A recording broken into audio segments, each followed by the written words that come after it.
Assalamualaikum warahmatullahi wabarakatuh. Sahabat Cinta Islam Channel. Al-Quran adalah kitab Allah Subhanahu wa Ta'ala yang sangat istimewa. Keistimewaan ini tidak dimiliki oleh kitab-kitab sebelum Al-Quran seperti Taurat, Injil, dan Zabur. Salah satu keistimewaannya adalah ia mampu memberikan syafaat kepada pembacanya kelak di hari kiamat. Lantas, bagaimanakah syafaat Al-Quran di hari kiamat nanti? Apakah syafaat Al-Quran sama dengan syafaat yang lainnya? Mau tahu jawabannya? Simak ulasannya dengan menonton video ini hingga akhir.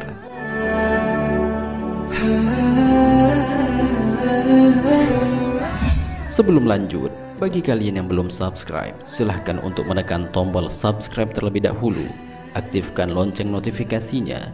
Bagikan video ini kepada teman-teman kalian agar semakin banyak orang yang mendapatkan manfaat dari channel ini.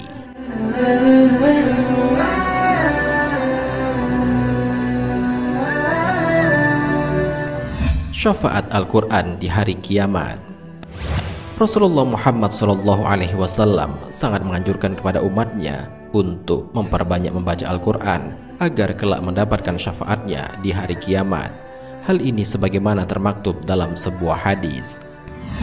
Bacalah Al-Quran, sesungguhnya ia akan datang di hari kiamat memberi syafaat kepada pembacanya. Hadis riwayat Imam Muslim.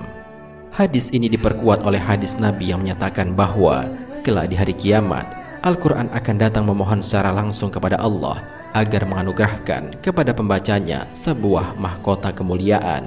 Kemuliaan ini tidak didapatkan oleh seseorang kecuali bagi yang gemar dan memperbanyak membaca Al-Quran.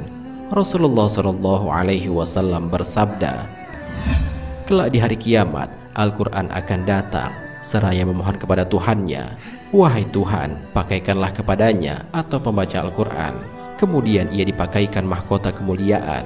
Kemudian ia memohon kembali, wahai Tuhan, tambahkanlah. Kemudian dipakaikan pakaian kemuliaan. Kemudian ia memohon kembali, wahai Tuhan, ridhoilah dia. Kemudian Allah pun meridhoinya. Maka ia berkata, bacalah dan naiklah, sebab setiap satu ayat akan dilipatkan satu kebaikan. Hadis riwayat Imam Turmuzi.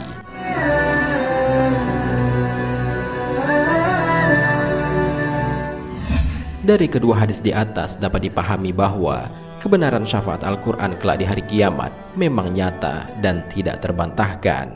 Meskipun demikian, untuk mendapatkan syafaat Al-Quran, seseorang harus memiliki hati yang terkait kuat dengan Al-Quran, menjadikan Al-Quran sebagai petunjuk, pemimpin, dan pedoman dalam hidupnya. Akan tetapi, apabila Al-Quran hanya dijadikan penghias dinding dan lemari, tidak diamalkan isi kandungannya, maka ia akan menarik pemiliknya ke dalam kobaran api neraka. Sebab Al-Quran memiliki dua dimensi dan fungsi yang berbeda dalam waktu yang sama, yaitu memberi syafaat dan juga melaknat.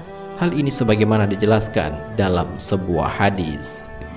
Al-Quran memberi syafaat dan dimintai syafaat dan menjadi saksi yang diyakini kebenarannya. Barang siapa yang menjadikannya sebagai imam, panutan, pedoman dengan mengamalkan isi kandungannya, maka ia akan ditarik ke surga. Dan barang siapa yang menjadikannya di belakang punggungnya atau meninggalkan isi kandungannya, maka ia akan ditarik ke neraka. Hadis riwayat Ibnu Hibban.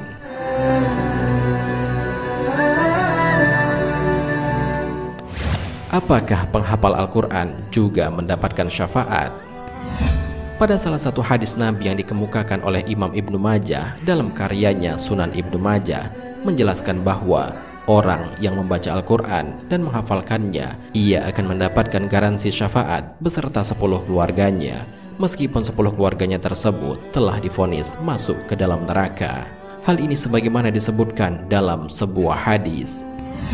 Barang siapa membaca Al-Quran dan menghafalkannya, maka Allah memasukkan ia ke dalam surga dan memberikan syafaat kepadanya 10 dari keluarganya yang semua divonis masuk neraka.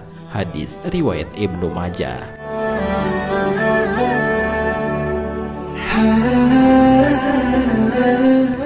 Muhammad bin Abdul Wahab As-Sanadi dalam kitabnya menjelaskan, kata menghafalkan di sini memiliki dua makna. Pertama, mengamalkan isi kandungannya, melaksanakan apa yang diwajibkan kepadanya, dan yang kedua, membaca Al-Quran secara kontinu dan konsisten sehingga ia hafal tanpa ada niat menghafalnya. Hal ini berarti bahwa dengan terus-menerus seseorang membaca Al-Quran hingga ia mampu menghafal dengan baik tanpa ada niatan untuk menghafalnya, maka ia berhak mendapatkan kemuliaan berupa syafaat bergaransi 10 keluarganya. Hal ini merupakan suatu anugerah yang luar biasa bagi umat Nabi Muhammad SAW semata, bahwa syafaat Al-Quran adalah syafaat yang sangat agung.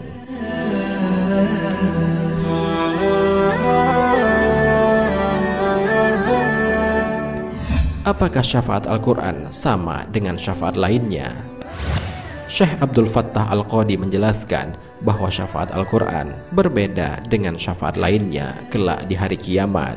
Syafaat Al-Quran mencegah seseorang jatuh ke dalam kobaran api neraka, sedangkan syafaat yang lainnya mengangkat dan menyelamatkan seseorang dari kobaran api neraka. Artinya, seseorang yang mendapatkan syafaat Al-Quran, ia tercegah dan tidak sampai jatuh ke dalam kobaran api neraka meskipun ia divonis sebagai penghuni neraka. Sementara orang yang mendapatkan syafaat selain Al-Quran, maka ia diangkat dari dalam kobaran neraka setelah merasakan panasnya api neraka.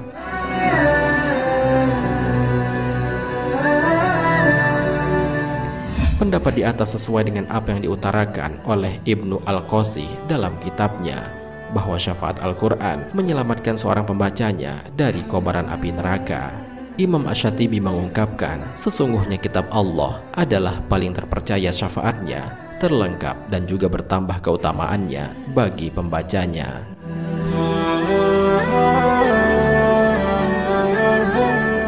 Sahabat Cinta Islam Channel, dari penjelasan di atas dapat disimpulkan bahwa betapa dahsyatnya Al-Quran ini.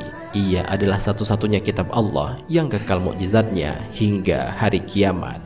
Ia bagaikan cahaya yang tidak pernah padam sinarnya, karena sesungguhnya setiap orang butuh akan cahaya Al-Quran yang dapat menyinari jalannya dalam mengarungi kehidupan.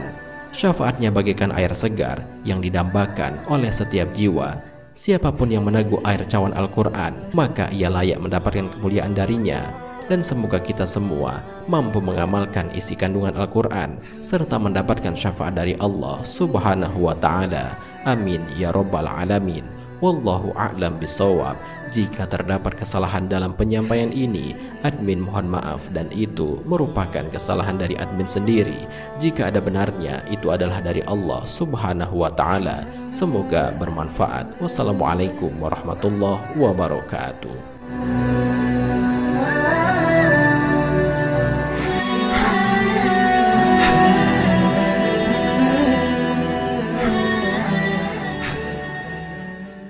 شكرا يا ربي شكرا